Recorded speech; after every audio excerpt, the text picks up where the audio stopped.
We're at the end of the year, folks, so we're doing our best of list of 2023. These albums are unbelievable.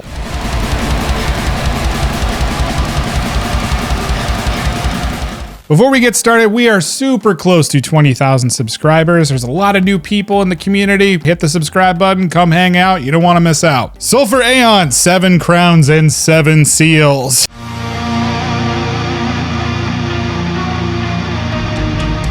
With almost 15 years of history, their unique blackened death metal style features atmospheric and also gothic elements here on this record, and it's earned them critical acclaim and a global fan base. Their latest album, 7 Crowns and 7 Seals, places greater emphasis on their enigmatic ways, resulting in a murky and also ferocious record.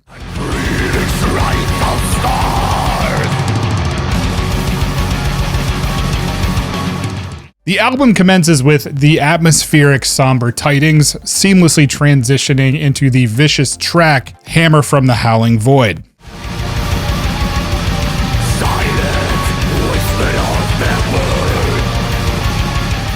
This powerful start combines grating death metal with compelling leads, creating a dark and imposing atmosphere throughout the record. Usurper of Earth and Sea exhibits a more measured approach here too, with its monolithic sound, blending melodic leads with sinister overtones. Check this out.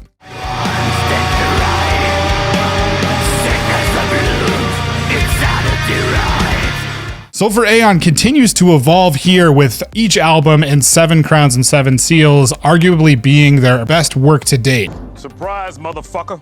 The album's complex blend of elements creates an ominous and engaging atmosphere, offering a wide appeal across the spectrum of death metal fans. If you somehow missed this record, go back, revisit it. It is sick.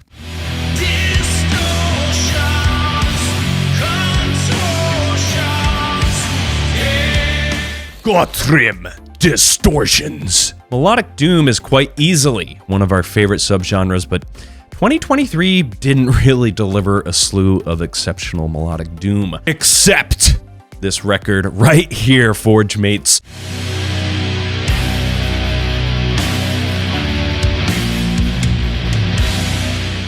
We were stunned when we first heard this one, simply because it very casually just kind of floated underneath our radar. This is an exceptional sophomore release.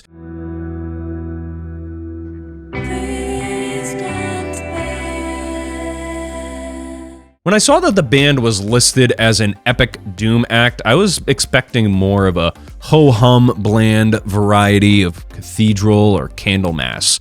Wrong. Instead, I was greeted by an uncharacteristically natural blend of Alice in Chains, Paradise Lost, My Dying Bride, and Corrosion of Conformity. Check out what I mean.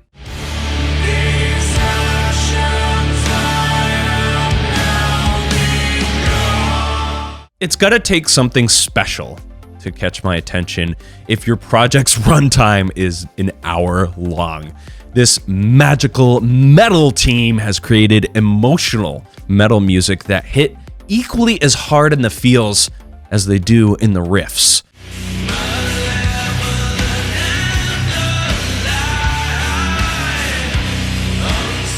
There are tons of unexpected vocal moments on here too, with trade-offs between vocalists Hamish and Catherine, proving to be a highly complementary duo.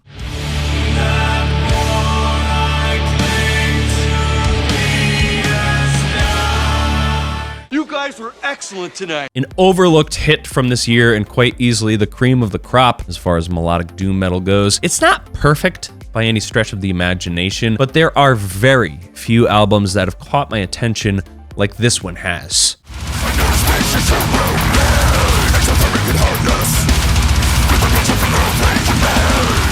Cattle Decapitation, Terrasite. What an absolutely mind-blowing record here, folks. From front to back, it's loaded with practically perfect pacing, composition, and also performances. From the album kickoff of Terrasite Adaptation, slamming you in the face with the auditory equivalent of a fucking sledgehammer, Terrasite takes you on a mesmerizing journey straight into the goddamn grave.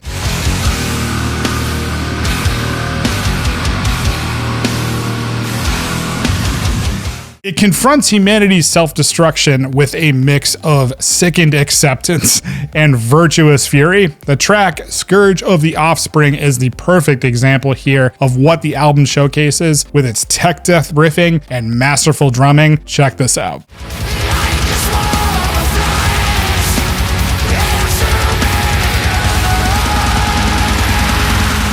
It is that absolutely gorgeous, soaring, sorrowful chorus that hits me in the feels. I've had this stuck in my head since the album dropped. This album is everything that you would expect from Cattle Decapitation and more. Thematic death metal with a touch of melody, hints of blackened char, slam, and that sprinkle of grind.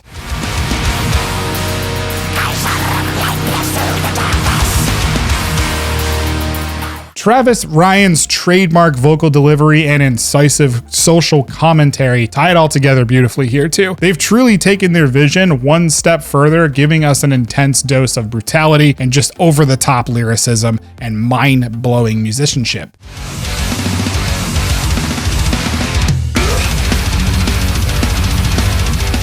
It's no surprise that this record made it on our end of the year list. I'm sure it's on a lot of people's lists, but if you've somehow missed it, go back, check it out. It's fucking ridiculous.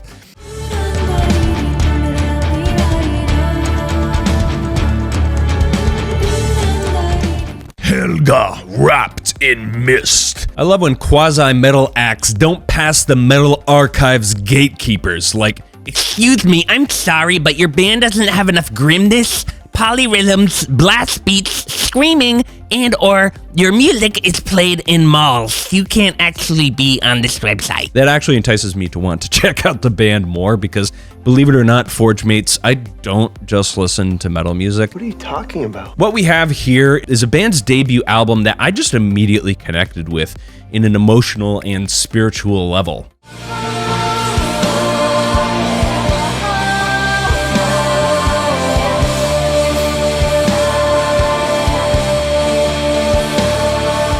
This band spoke to me right out the gate, and I have to give it credit for capturing me like this. Here's a clip from one of my favorite songs on the record, Burden.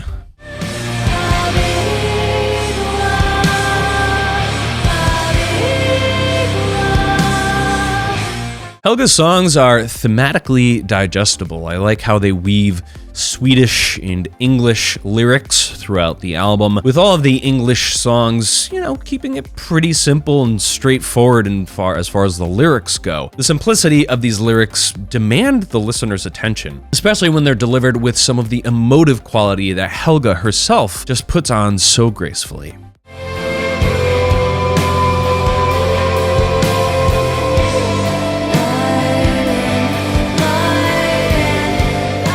This is my most personal and subjective pick here today, Forgemates. I love me some folk metal, shoegaze, and post-rock, and this is a fresh, unique take on a combination of all of those genres.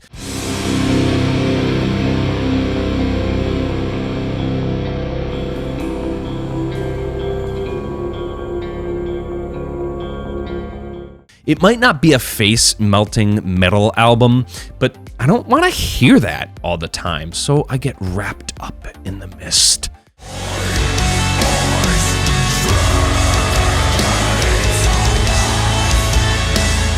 Fires in the Distance, Air Not Meant for Us. Fires in the Distance is setting the entire melodic death doom landscape ablaze. I love the smell of napalm in the morning. These guys are unleashing some of the most killer metal that has come out this year, and they're quickly becoming a force to be reckoned with within the melodic death and doom scene.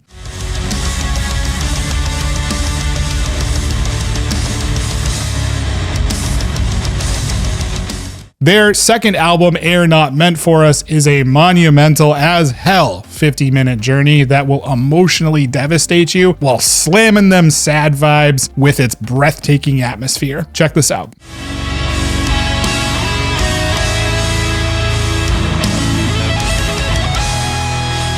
This CT-based melodic death doom act knows how to deliver a saga that hits you right in the goddamn emotions, man. Their ability to blend catchy rhythm and melody with back-breaking intensity is just fantastic. Just listen to this section of Crumbling Pillars of the Tranquil Mind.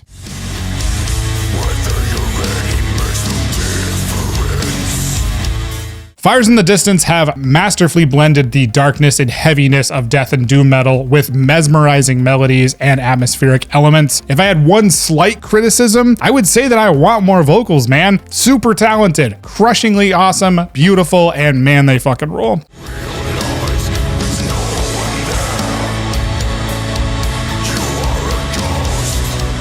Every track on Air Not Meant For Us is an absolute gem. The tracks have a way of making you lose track of time. This is a melodic death doom band that is just taking the genre by storm, and they absolutely deserve the praise. Congrats, guys. I'm super psyched I got to catch you in Maine. Keep it up.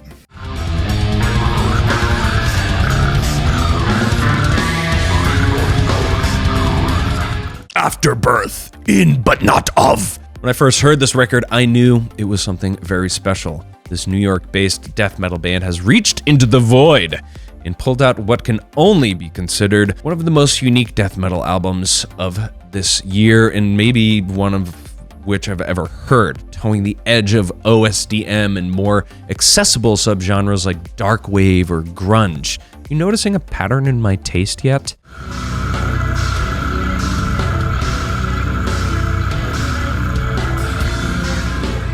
Band has real experience under their belt, both in life and in music, and it really comes through with their genuine approach to brutal death metal.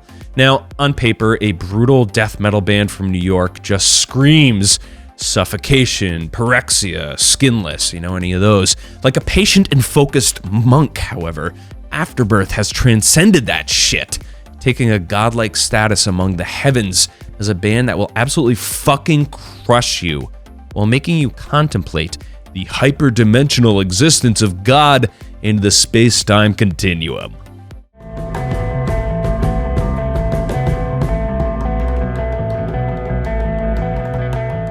I don't know if I love or hate the pacing on this album, because at 35 minutes, it just fucking cruises by. There's zero fat on here, and it really begs for multiple repeat listens, because there are riffs in moments that come and go, never to be heard from again. This can be both a blessing and a curse, but at the end of the day, this album is just too good to listen to just once.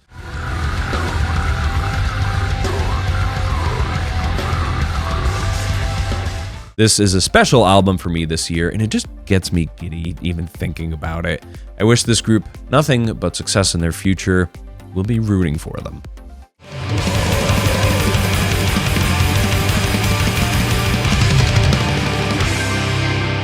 Wayfarer, American Gothic. I admit, ever since their first record, I had a really hard time connecting with Wayfarer's brand of black metal, attempting to fuse old Americana with the Wild West and evil blackened riffing. We have happy accidents, and we learn to work with those accidents. This album, though, dude, they nailed the sound, and I have been absolutely addicted to it.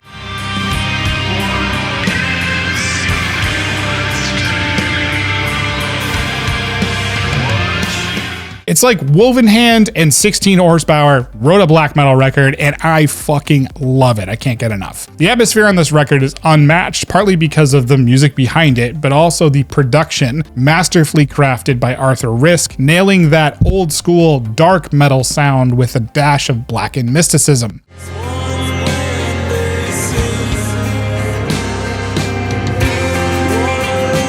Wayfarer's American Gothic is a pinnacle of their discography, in my opinion, breaking new ground in the black metal genre. The album captures the duality of violent and beautiful soundscapes that they draw inspirations from, but they also create a captivating sonic experience that occasionally transcends the boundaries of the genre, and I really appreciate that.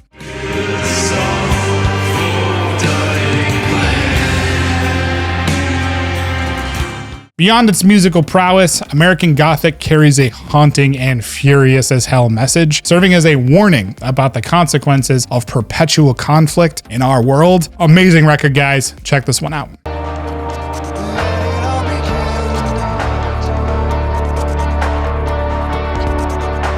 The Ocean Holocene. Oh boy! Probably my top overall favorite album of this year outside of Cattle Decapitation. Another record that I simply just cannot get enough of. It is a compelling, atmospheric exploration of the human condition, with lyrics that explore the angst, alienation, loss of reason, and critical thinking, rise of conspiracy theories, and deconstruction of values in the modern age, notes guitarist and vocalist Robin Stamps.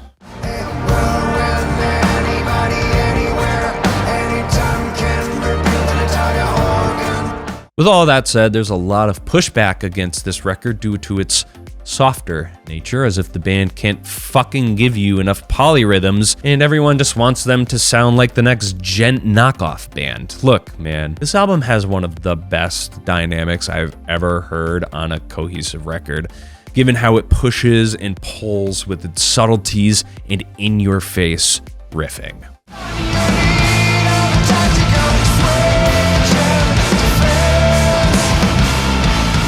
For the whole album to be a giant steamroller would really do a disservice to the quadrilogy that the band has worked so hard on. If you want to get run over by riffs, then throw on one of their earlier records.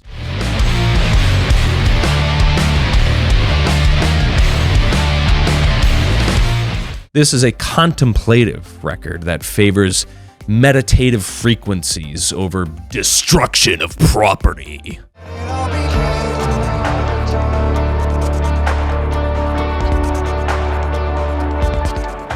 I am such a fanboy for this band. Everything that they do is just so fucking cool, even when they're not ripping your fucking head off. A major trope in all of these albums I'm talking about today, they know how to back the fuck off, let you breathe, and find new ways to re-engage you throughout its runtime. The Ocean are clearly masters of that.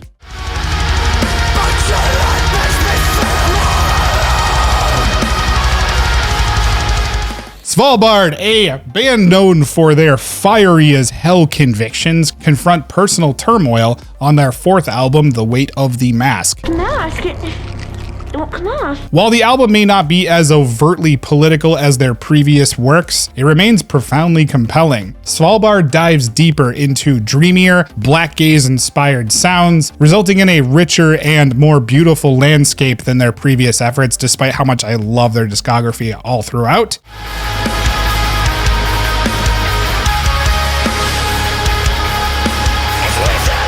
Songs like Defiance, November blend enthusiasm with cinematic peaks, evoking strong emotions throughout. The lush guitars and Serena's vocals create a poignant atmosphere too, even without delving into the lyrics.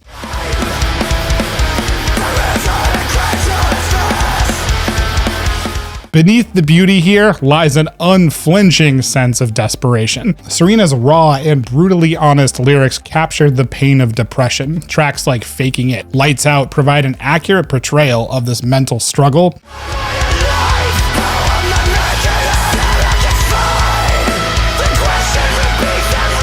The Weight of the Mask is a heavy record, man, on all fronts, musically and also thematically, offering an intense look into the depths of human mental suffering. At the same time, though, it showcases Svalbard's focused and intricate songwriting, making it a potential masterpiece in their discography. This is a record that makes me just want to hug the band, man, because the music is so meaningful, and a lot of the times I can 100% relate.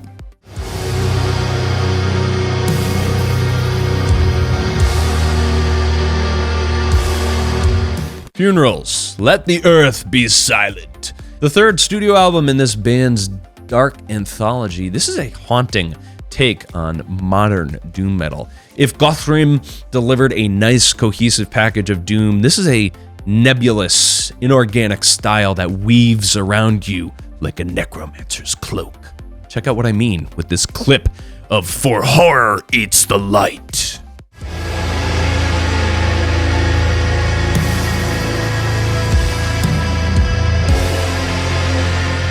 Folks, this is a contemplative record and a masterclass in building and releasing tension. The duo that is Tiffany and Sid have crafted a dynamic sound that makes you feel like the fucking world is ending.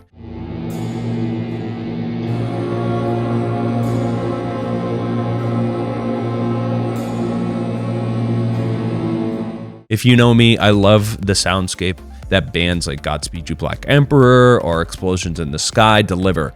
However, hundreds of bands have pulled pages from those playbooks, and it's tough to create an original sound. But Fvnerals has, once again, surprised me.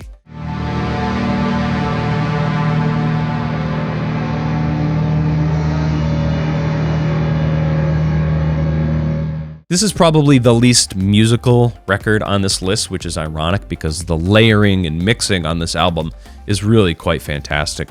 What I mean is that you shouldn't go into this expecting to headbang and groove and dance.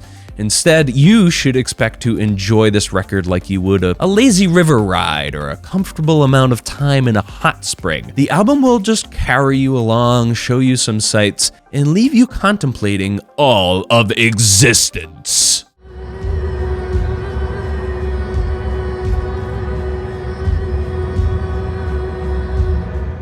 You know what helped their score too? Being fucking cool ass peeps. I purchased a shirt from the band on Bandcamp. They reached out to me directly and said something along the lines of, "Hey Ben, the shipping costs that was on the website isn't accurate. The actual costs are XYZ. We're really sorry for the confusion. How do you want to move forward?" And I actually told them that I really appreciated the contact and they could, upcharge me in the card. And I was like, that's really cool, man. Mad props to Sid and Tiffany. I wear that shirt with pride. Keep after it. Looking forward to your next work.